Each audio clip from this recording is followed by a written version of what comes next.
about the writing industry, the pressure of it, a little bit of, I talked more about music than writers, but you know, I'm always holding it down for the good writers out there. Most of the writers I like are dead. Story of my life. Everybody I respect is dead pretty much. I gotta laugh at this point. It's either laugh or cry. But anyway, I want to talk about where my ideas come from, how I take them from here, how I organize it to write whatever I'm writing, short story, play, song, whatever. But I'm going to more focus this time on story writing because that's majority what I do. I would love to be a children's book writer. I just don't have artistic ability. I have so many great ideas for children. I think a big part of my mission here is to work with kids. I just bond with them. I'm like a giant kid my fucking self. Basically, I'll get there one day when I find the right artist. But, so, I have an idea, right? Where do I start? Doodling. Everybody looks at me weird. What the fuck do you mean doodling? Like you just scribble? I'm like, no. I'm not Tyler the Hollywood medium. I'm writing, not scribbling. When I doodle, I'll write words like plot. And then a dash. And I'll think of a situation like, let's make a short story right here, off the top of my head. So, plot. Woman moves to New York City to find her independence. Always dreamt of going to New York City and, is putting all of her life savings on the line, finished with college. So I would say like 24, 25 is this character. I'm going to make her gender female.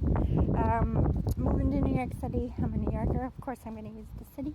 Promote. Shout out to my peeps. But, by the way, do you like my arms today? I draw different ones every day. Can't see the eye horse, can you? It's faded.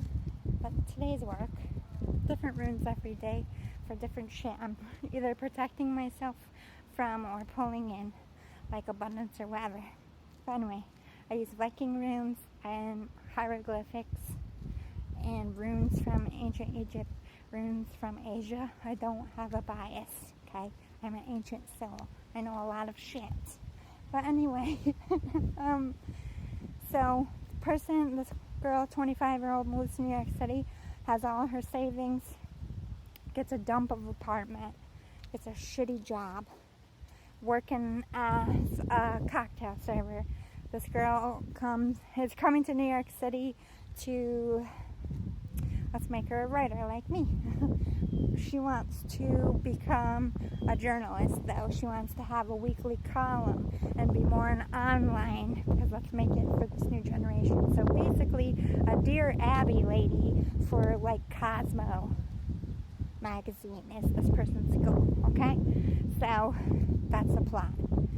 Then I'm going to write 3 dashes like I write my speech. 3 meats of the story. Meat number 1.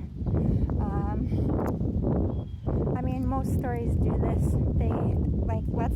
Coyote Ugly, for example. She moved to New York City. She wants to make it as a singer.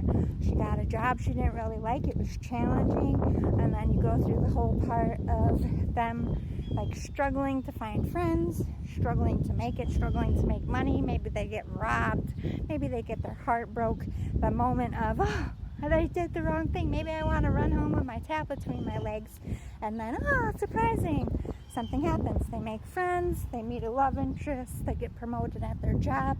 Things start turning around. So then you get into the thick of it. So let's place ourselves there in the story for time. So then I would write plot continued dash. Now this girl has a solid group of friends, also from different places. Also their first year in New York City trying to make it, different things. So we have one person who wants to be a musician. One person, like her, wants to be, I'll do a couple of cliches, okay? One wants to be an actor. One wants to be a model. One wants to be a singer. One wants to be a writer.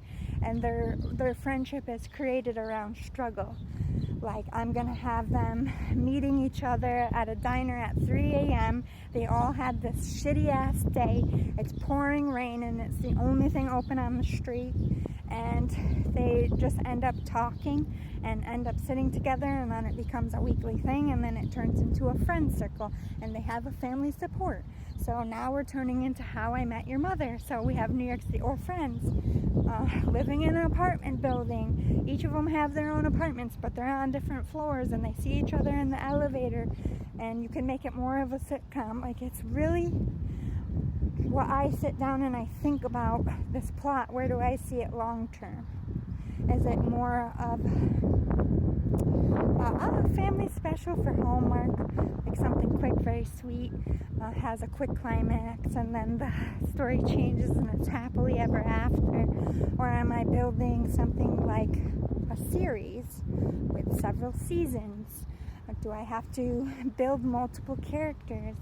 Am I keeping it simple? Is it, you have to have this in mind for the plot before you even start writing. I like to write an outline, so I have that all written out, like my character, where I'm going with it, having this family around him, and then I start describing the friends, and the main character, what they look like, where they're from, what their accents are, what their background history is. So if you are writing a sitcom or whatever, and they have family coming into town, like, oh, so-and-so's mom, we love her, and the one person's mom that's coming into town, they don't like their mom, but everybody else does.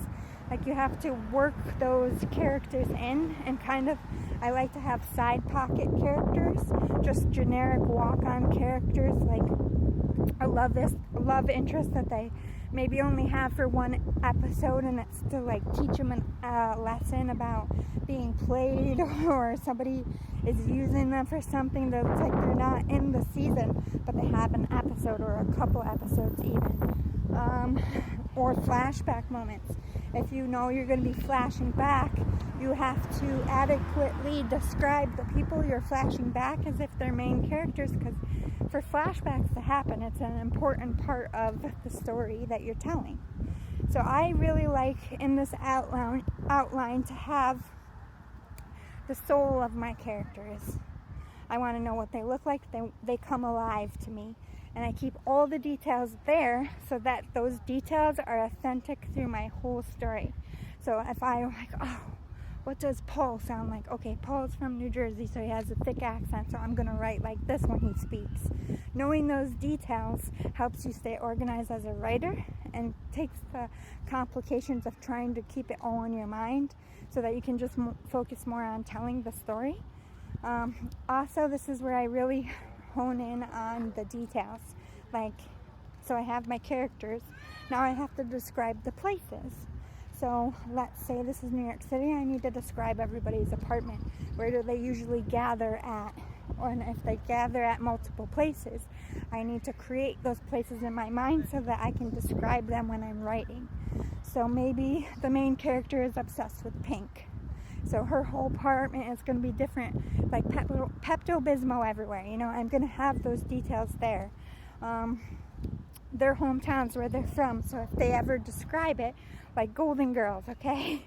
They used to describe where they're from all the time, and you got this picture of where they're from, but they never actually showed it in the episode. But it's a part of the dialogue. I put those details in there. It's organized in only a way that I understand. Sometimes I use flashcards and just tape them to my wall. Sometimes I just write it on a piece of paper. That outline is for me and nobody else. It has everything that I need for that story. I organize how the story is going to come together. I organize how everybody looks and what all the pieces, because I'm not just a writer. I also have, I guess backstage. I want to see the scene in my mind as I'm writing it. I have several layers of things. Not every writer does that. They just sit down and write. I write more for it to become 3D. That's at least what I've been focusing on the last couple years. I'm not a writer who's going to be working on a novel. I'm a writer who's going to be working on the next TV series or the next movie series. So my explanations of things are going to be a little different if you are a novelist, but it's the same with the outline and setting yourself up. I hope this is helpful. See you next time.